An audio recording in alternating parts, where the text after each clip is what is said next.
Onions are absolutely one of the most delicious and flexible commodities you use in the kitchen. From savory steaming soups to satisfying homemade salsa, onions play an important part in our daily cooking. Flavorful appetizers from onion dips to salad dressing, mango or casseroles, even the onion focaccia bread accompaniment for dinner. Buying onions is a simple task. Look for dry, papery skins with no soft spots. You should also notice the absence of any strong odor. A good dry onion will have very little to no smell to it at all.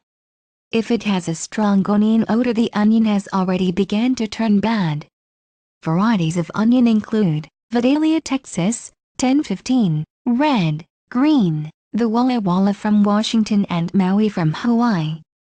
Sweet onions such as Vidalia and Walla Walla are mellow enough to eat raw, but they are excellent baked on the grill and served with grilled steaks or burgers.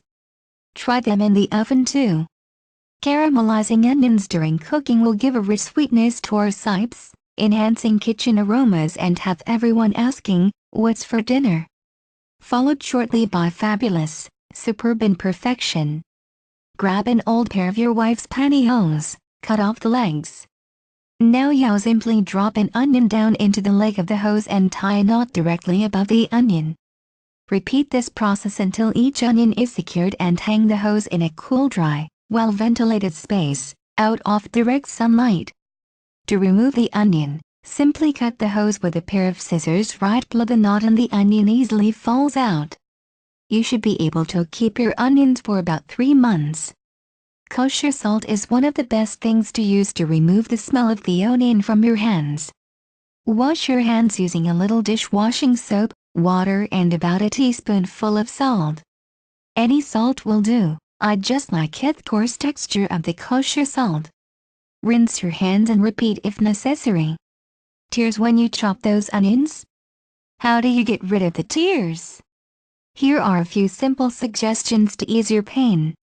You can place the onion in the refrigerator for about 30 minutes prior to chopping, or if you are in a hurry, toss them in the freezer for about 4 to 5 minutes. The cold will tone down the sulfur compound in the juice of the onion. In addition, be sure to use the sharpest knife possible to expedite your chopping chores.